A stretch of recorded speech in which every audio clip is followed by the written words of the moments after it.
Hi, this is Ajanta ma'am. This is part 3 of The Little Match Girl. Please check out my earlier videos for a complete analysis of this short story, which is very important for you. I've already done in the first 2 videos mostly the whole story. The last bit is left.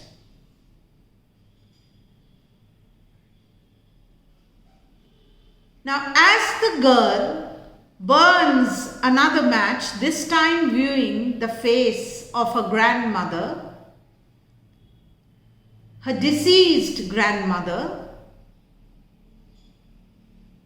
she implores her to take her with her, knowing the fact that she will disappear, just like the warm stove, the goose and the Christmas tree. The girl burns the rest of her matches so her grandmother could not leave.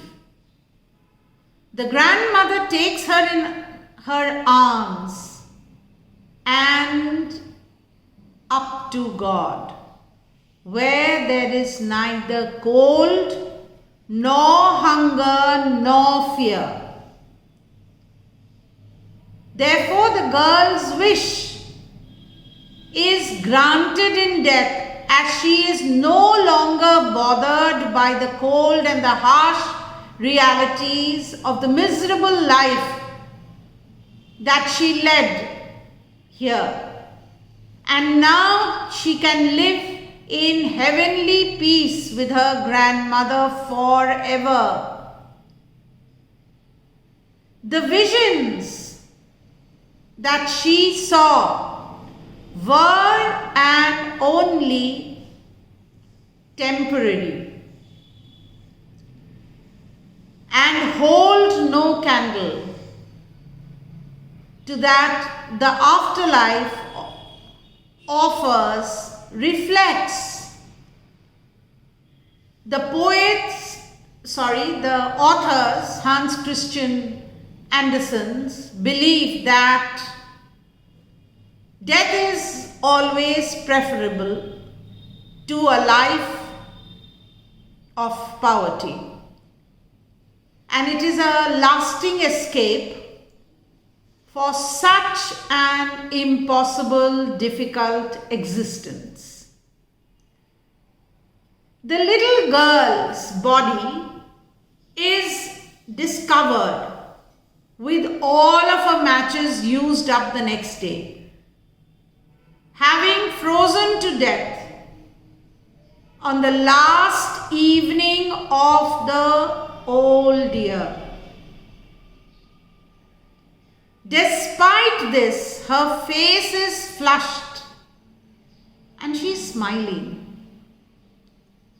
The townspeople blandly speculate on her demise with no knowledge of the sweet visions she had seen or the glory with which she had passed on into a truly new year.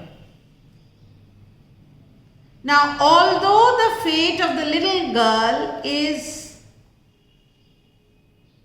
very disheartening because she freezes to death, it can be said that the ending is happy,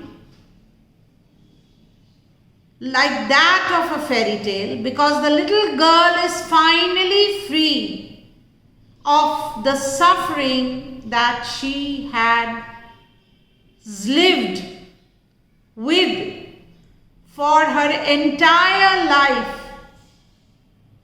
due to her social status. The way Hans Christian Andersen describes the reactions of the townspeople suggests that they are the ones who are missing out on the glory of the afterlife, and that their new year is pale in comparison to the transition that this little match girl has undergone.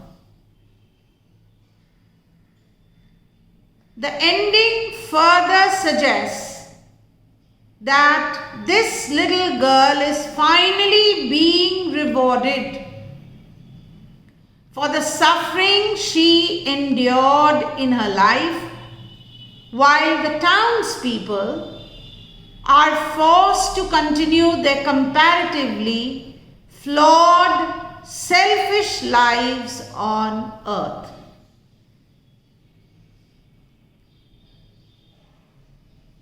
So, the author has often highlighted the plight of the poor people during the Industrial Revolution, which was a tumultuous period of that time. In this story, the little match girl, he focuses on this little girl as she struggles for warmth while she is out selling matches in the bitter cold of New Year's Eve.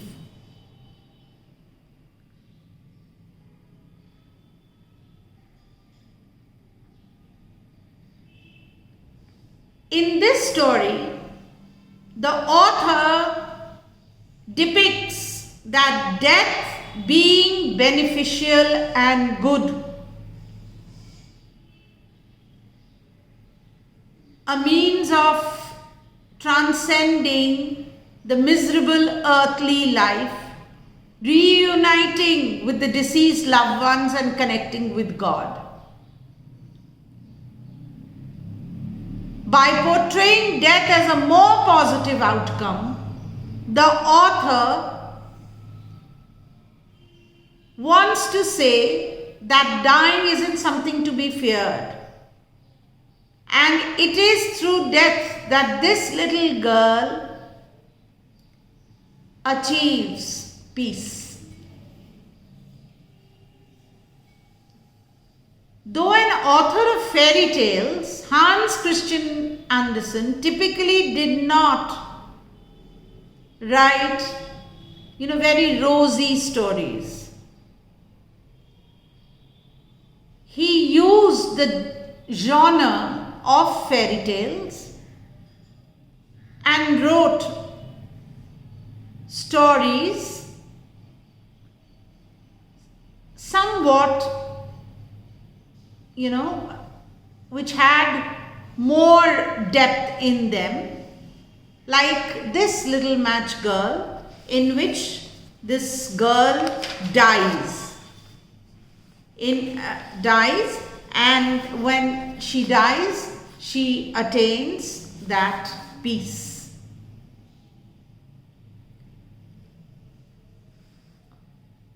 The author has also contrasted between the girl's bleak, hopeless surroundings and her imaginary visions of warmth and nourishment.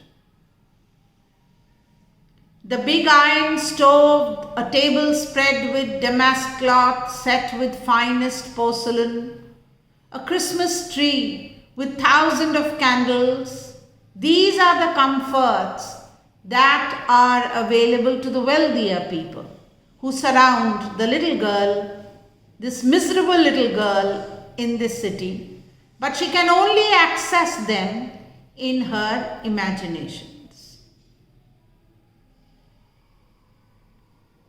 So the story portrays the innocent girl's helpless, futile attempts to escape her difficult circumstances.